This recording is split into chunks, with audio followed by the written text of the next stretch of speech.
वंदे मातरम।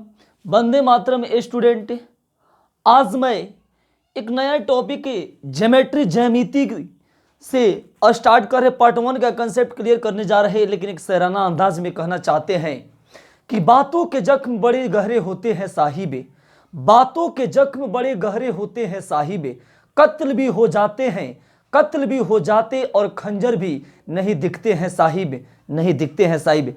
आज मैं ज्यामिति का वृत्त सर्किल से फर्स्ट थ्योरम हम लेकर आ रहे हैं, और हम लोग का ये सर्कल हो गया बाबू, ये वृत्त हो गया, ये वृत्त के चारों साइड वाले, वृत्त के किनारे वाले को परिधि कहते हैं। वृत्त के किनारे को क्या कहते हैं? परिधि कहते हैं।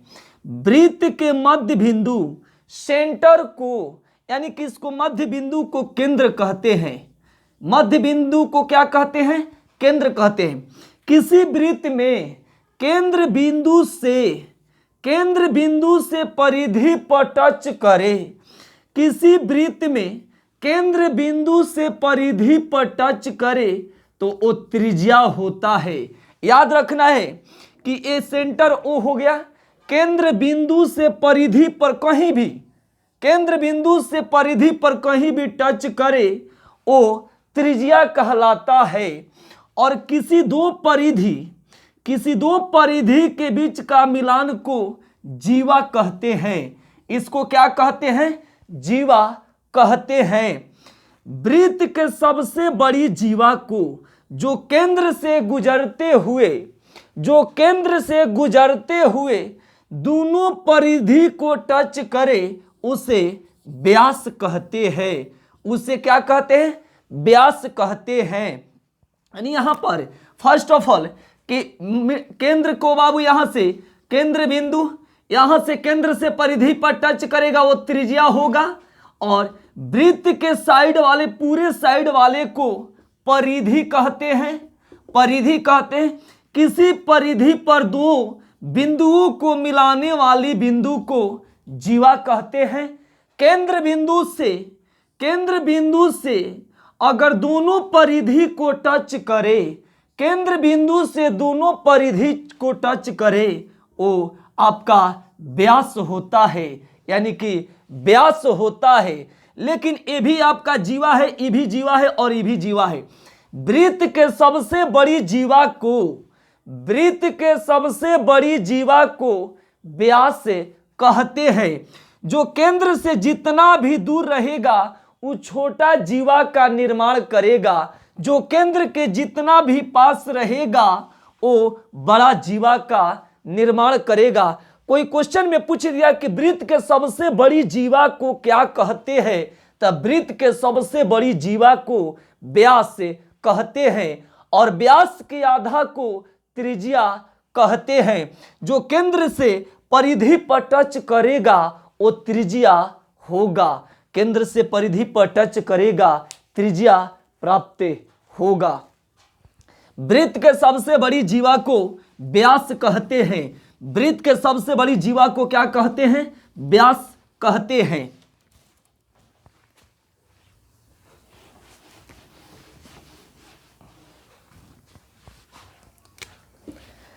नेक्स्ट, जब दो सर्किल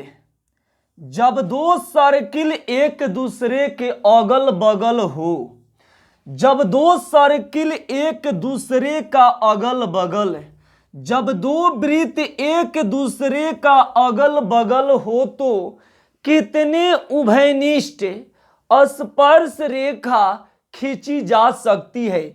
जब दो सर्किल यानी उभयनिष्ठ पूछे, यानी कि दोनों में टच होना चाहिए, तो ऊपर में एक नीचे में क्रॉस, यानी कि जब दो सर्किल एक दूसरे को अगल बगल हो तो 4 उभयनिष्ठ स्पर्श रेखाएं खींची जा सकती है। लेकिन जब दो सर्किल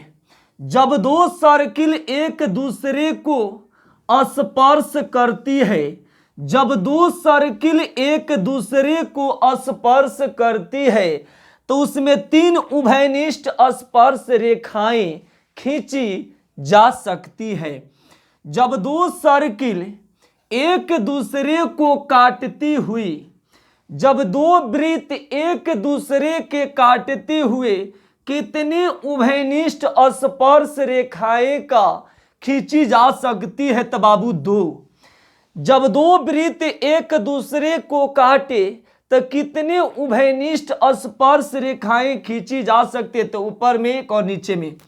लेकिन जब दो सर्किल एक दूसरे को अंदर में, जब दो सर्किल एक दूसरे के अंदर में बैठे तो कितने उभयनिष्ठ स्पर्श रेखाएं खींची जा सकती है? तो कितने बाबू? एक। जब दो सर्किल एक दूसरे के अगल बगल हो, जब दो सर्किल एक दूसरे के अगल बगल हो तो चार उभयनिष्ठ स्पर्श रेखाएं खींची जा सकती है।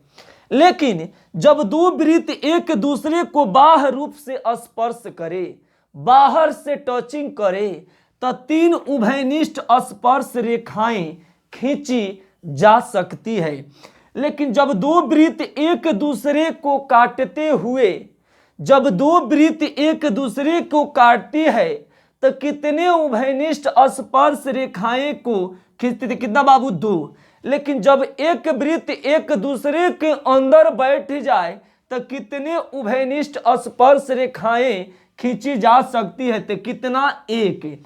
लेकिन थोड़ा अलग अंदाज में, जब अगल बगल हो, जब आप और ऊ, आप और ऊ अगल बगल हो तो चार गो, जब आप और ऊ अगल बगल हो तो चार गो, जब आप और ऊ सटेंगे तो तीन गो, जब आप और उसको काटेंगे तो दो गो, और जब जाके उसके पास अंदर बैठ जाएंगे तो एगो।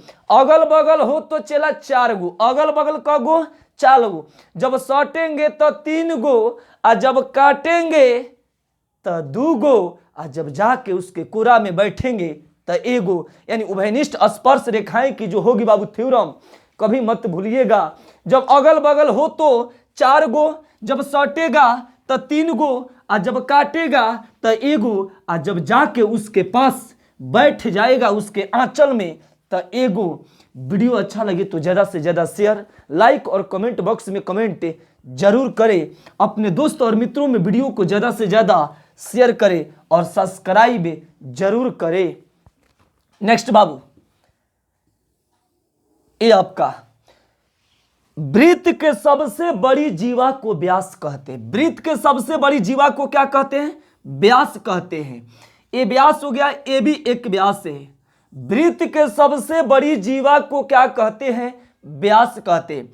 व्यास द्वारा परिधि पर, व्यास द्वारा परिधि पर बना समकोण होता है, यानी कि 90 डिग्री का कोण बनाता है।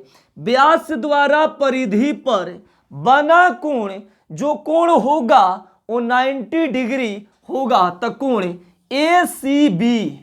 ACB बराबर 90 डिग्री, यानी कि व्यास द्वारा परिधि पर बना कोण जो बना कोण वो क्या होगा बाबू?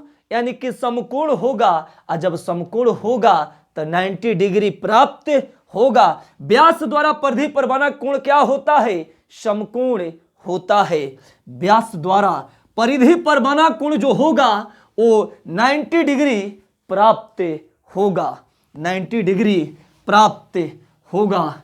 नेक्स्ट, ये सर्किल है बाबू। जब किसी वृत्त में किसी परिधि पर दो बिंदु को मिलाने वाली को जीवा कहते हैं। क्या कहते हैं? जीवा कहते हैं। एक ही जीवा द्वारा एक ही दिशा में एक ही साइड परिधि पर बना कोण, एक ही जीवा द्वारा, ये भी एक जीवा है, ये भी एक क्या है? जीवा है। CDE, ये भी एक जीवा है। एक ही जीवा द्वारा एक ही दिशा में एक ही साइड परिधि पर बना कोण आपस में समान होता है। यानी जब ई थीटा तो ये भी क्या होगा बाबू? थीटा, और ये भी क्या होगा? थीटा। यानी इसका कहने का तात्पर्य जो है, कोण डी बी बराबर कोण ए डी बी बराबर कोण ए ई बी इक्वल आ कोण ए सी बी बराबर थीटा। यानी कि एक ही जीवा द्वारा एक ही दिशा में परिधि पर बना कोण आपस में समान होता है। आपस में क्या होता है बाबू? समान होता है। जब ई थीटा तो ई भी क्या होगा? थीटा, और ये भी क्या होगा? थीटा। इस पर एक एग्जाम्पल है, और आपका एक ही जीवा द्वारा एक ही दिशा में परिधि पर बना कोण आपस में समान होता है। एक एग्जाम्पल है यहां पर हम लोग का, क्वेश्चन में बोल दिया कि यहां पर ए बी एक जीवा है, ए बी एक जीवा है, और यहां से आपका दे दिया कि ई सी है बाबू और ए डी है।